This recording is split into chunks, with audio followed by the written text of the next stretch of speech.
Hello student, आप सभी का स्वागत है एजुकेशन पावर के इस यूट्यूब चैनल के अंदर। मेरा नाम है तुषार मालविया और आज हमारी जो बात रहेगी वो हमारी भर्ती के बारे में, जिसका नाम है रेलवे विभाग से एक आपकी बड़ी भर्ती आपकी नोटिफिकेशन आ चुका है, जिसके अंदर जो आपके पद रहने वाले वो कितने होने वाले हैं, 4098 आपके पद रहने वाले हैं। और ये जो पद है वो आपके 3 कैटेगरी के अंदर बटे हुए हैं, ठीक है। और इसके आवेदन शुरू कब होंगे, अंतिम तिथि क्या है, आयु सीमा इसकी क्या है, इसका जो आपके वेतनमान है, शैक्षणिक इसकी जो योग्यता होगी, इसका जो चयन प्रक्रिया है, आवेदन जो फीस है वो आपकी कितनी रहने वाली है, क्या है, किस प्रकार का प्रोसेस रहने वाला है, आगे क्या, इसके बाद जो मेरिट लिस्ट सिलेक्शन क्या प्रोसेस होने वाला है, उसके बारे में आज हम चर्चा करने वाले हैं, ठीक है।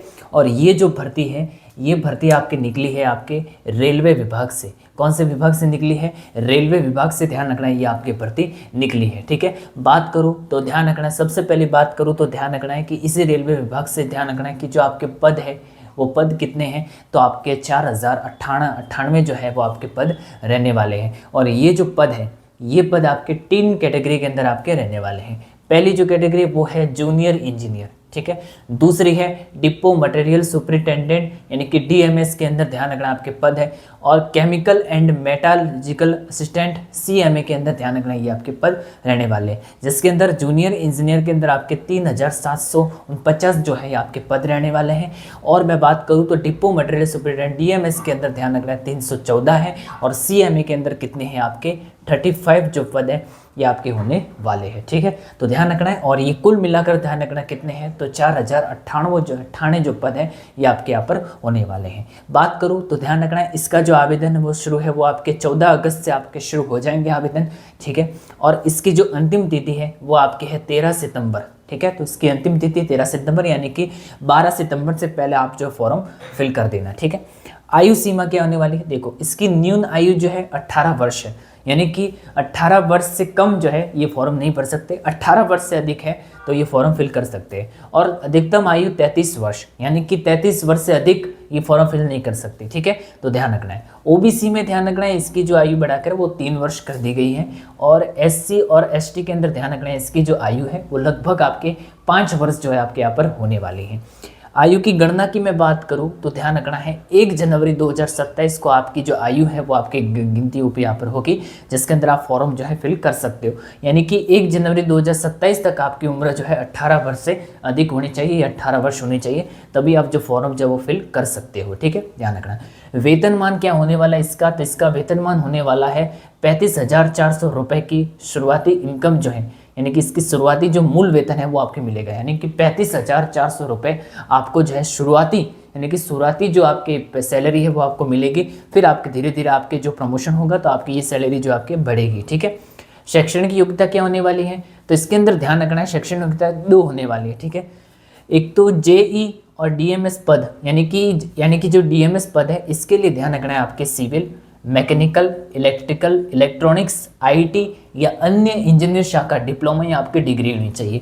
एक तो आपके आईटी होनी चाहिए, आपके इंजीनियर डिप्लोमा होना चाहिए, ठीक है। और आपके जो भी इंजीनियर की शाखा के अंदर आपके डिप्लोमा किया, इलेक्ट्रॉनिक्स, इलेक्ट्रिकल के अंदर, ठीक है, तो उसमें आपने डिप्लोमा किया तो आप फॉर्म जो है फिल कर सकते हो, वो भी किस में, डीएमएस के अंदर, ठीक है। यानी कि आपके डिपो मटेरियल सुपरिटेंडेंट के अंदर आप फॉर्म जो है फिल कर सकते हो, जिसमें 3 कैटेगरी में आप कुछ भी फॉर्म जो फिल कर सकते हो, ठीक है। अगर आपकी योग्यता उसके अंदर है तो आप इसमें फॉर्म फिल करो, अगर आपकी योग्यता इसके अंदर है तो आगे मैं बताऊंगा। सीएमए पद, यानी इसके लिए पद के अंदर क्या योग्यता है, इसके अंदर फिजिक्स और केमिस्ट्री विषय और 45% अंकों के साथ बीएससी डिग्री होनी चाहिए, यानी कि आपकी जो है सब्जेक्ट फिजिक्स होनी चाहिए, केमिस्ट्री होनी चाहिए। और बीएससी के अंदर ध्यान रखना आपके कितने अंक, 45% जो अंकों के साथ आपकी जो बीएससी डिग्री है ये आपकी होगी। इसके अलावा और कौन कौन से, जैसे बीटेक है, इंजीनियर डिप्लोमा है या बीएससी के लिए ध्यान रखना है ये आपके जो भर्ती है ये आपके फायदेमंद होने वाली है, ठीक है। तो ध्यान रखना है कि डीएमएस के अंदर आपके ध्यान रखना है, जेई डीएमएस के अंदर आपके मैकेनिकल, इलेक्ट्रिकल, इलेक्ट्रॉनिक्स, आईटी और अन्य इंजीनियर डिप्लोमा जो भी डिग्री है वो इसके लिए मांगी गई है। और जो आपके सीएमए है, यानी कि आपके केमिकल एंड मेटालर्जिकल असिस्टेंट जो सीएमए है, इसके अंदर आपके ध्यान रखना है फिजिक्स केमिस्ट्री आपके सब्जेक्ट होनी चाहिए, ठीक है। और आपके बीएससी के अंदर जो है आपके 45 अंकों का ध्यान रखना है, अंकों के साथ आपके जो बीएससी है ये आपकी डिग्री जो है, ये आपकी डिग्री आपके होनी ज़रूरी है, ठीक है। और इसके साथ साथ और ये पद के लिए आपकी जो है बीटेक होनी ज़रूरी है, इंजीनियर डिप्लोमा होना ज़रूरी है और बीएससी, तीनों में से कुछ एक आपके होना चाहिए, तभी आप जो है उसमें आपके फॉर्म जो है फिल कर सकते हो, ठीक है। चलिए, और मैं बात करूँ तो ध्यान रखना इसके बारे में चयन प्रक्रिया क्या होने वाली है, यानी कि जो चयन प्रक्रिया का जो प्रोसेस है वो आपके 4 भागों के अंदर आपके होने वाला है, ठीक है। जिसमें आपके जो 4 चरण कौन कौन से हैं, तो 4 चरण ध्यान रखना।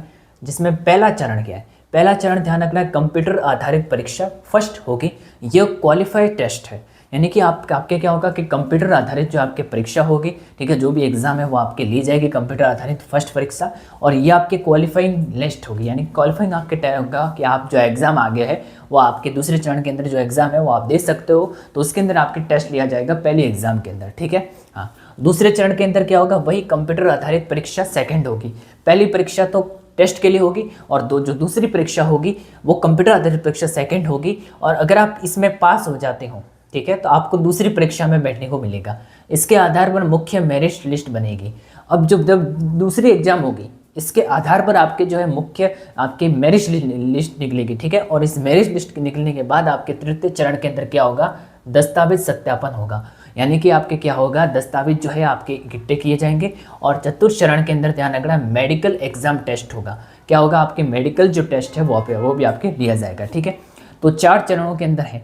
पहले चरण में कंप्यूटर आधारित जो है आपकी परीक्षा होगी, अगर आप उस परीक्षा में पास हो जाते हो तो दूसरे चरण के अंदर जो कंप्यूटर आधारित परीक्षा होगी उसमें बैठने को मिलेगा, और उस दूसरे एग्जाम के अंदर अगर आप पास हो जाते हो तो आपके मेरिट लिस्ट जो है वो आपकी निकलेगी, यानी कि आप जो है यदि आप इसमें पास हो जाते हो तो आपके मेरिट लिस्ट के अंदर जो है आपका नाम आएगा। फिर मेरिट लिस्ट के अंदर आपके इसके बाद तृतीय चरण के अंदर आपके दस्तावेज सत्यापन होगा, फिर दस्तावेज सत्यापन के बाद मेडिकल एग्जाम होगा, यानी कि मेडिकल टेस्ट जो है आपके लिया जाएगा, और इन चारों में आप पास हो जाते हो तो आपका जो सिलेक्शन है वो आपके पक्का हो जाएगा, ठीक है। अब इसकी आवेदन की फ़ीस की मैं बात करूँ तो ध्यान रखना आवेदन जो फीस है वो आपके ओबीसी और ईडब्ल्यूएस के लिए ध्यान रखना कितनी है, 500 रुपये है, और अन्य सभी वर्ग के लिए ध्यान रखना कितने हैं आपके 250 रुपये, कितने हैं 250 रुपये, ठीक है। चलिए, तो ये सारी बातें थी, ध्यान रखना है। और पद आपके ध्यान रखना है 4098 पद आपके यहाँ पर होने वाले हैं, जिसमें 3 आपके पद कैटेगरी में हैं। एक कैटेगरी आपके 3749 जूनियर इंजीनियर की, दूसरी जो कैटेगरी है वो आपके डीएमएस की, यानी कितने पद है उसमें आपके 314 है, और जो आपके सीएमए है, यानी कि मैं बात करूं तो ध्यान रखना है chemical and metallurgical assistant CMA के अंदर कितने पद है आपके 35 पद है। और आवेदन आपके कब शुरू होंगे, 14 अगस्त से आपके आवेदन शुरू हो जाएंगे, और अंतिम तिथि जो इसकी क्या रहने वाली है 13 सितंबर जो है ध्यान रखना इसकी अंतिम तिथि होने वाली है, ठीक है। चलिए, तो आज की इस रेलवे विभाग से संबंधित इस भर्ती के बारे में मैंने आपको सारी जानकारी मैंने आपको जो है बता दी, ठीक है। नेक्स्ट क्लास के अंदर और ऐसी कुछ भर्ती के बारे में मैं आपको लिए जो सूचना है वो लेकर आऊँगा, ठीक है। तो मिलते हैं नेक्स्ट क्लास में। Okay, thank you very much.